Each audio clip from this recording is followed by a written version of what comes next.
Geologic Time. I'm Father Time, introducing this topic, Geologic Time. Geologic time goes very slowly on planet Earth.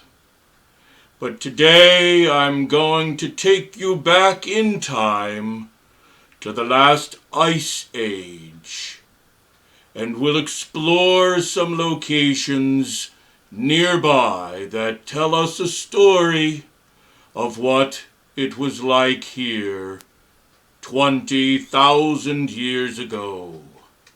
And so before I run out of time, here is today's episode, Geologic Time.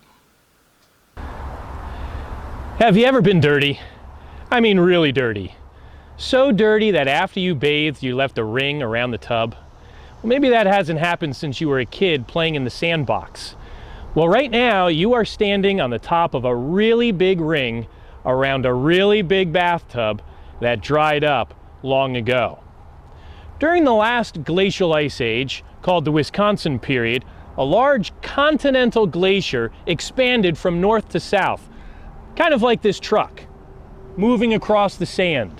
While it was moving, it pushed material in front of it, just like this toy truck. Eventually, the glacier stopped growing and started melting. As that happened, it got smaller and it began to recede. Just as we see here, the glacier left a line of debris to mark its furthest extent. This feature is called a terminal moraine.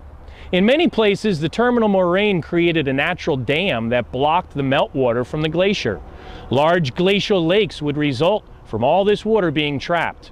Over time, sediments would gather along the edges of these lakes, just like on the sandy shores of lakes today.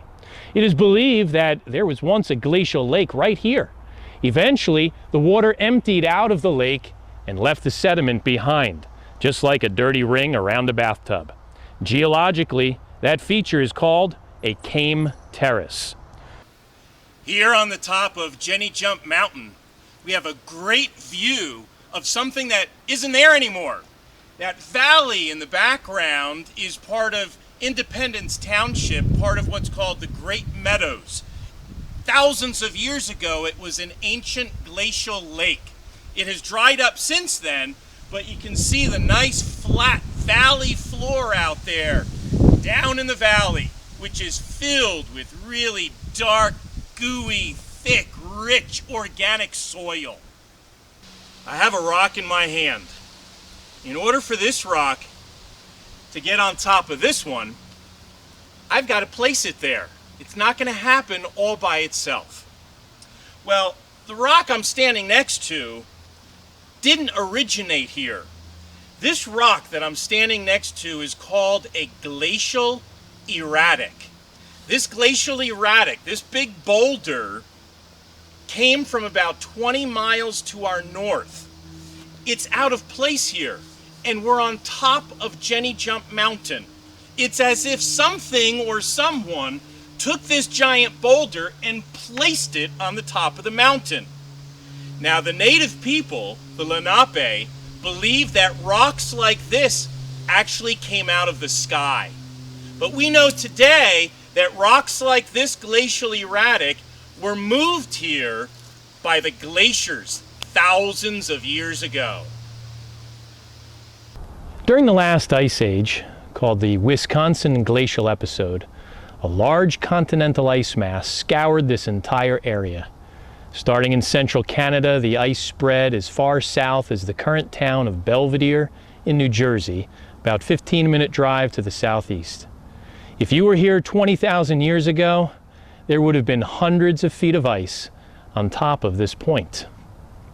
At the time the glaciers were still growing, they were extremely powerful. Despite their very slow speed, they were enormous.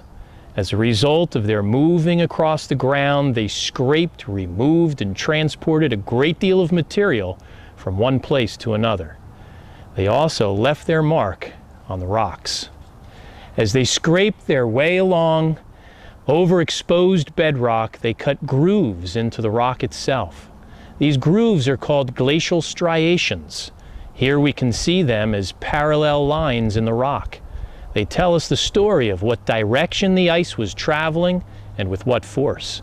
Taking measurements from these rocks can tell geologists just how large and fast the ice was back then. The somewhat more evident cracks in the rocks tell another story. They show how natural weaknesses in the rocks have been weathered over time by the forceful action of water when it freezes. It shows how even the largest rock masses can be weathered away by water if given a long enough period of time.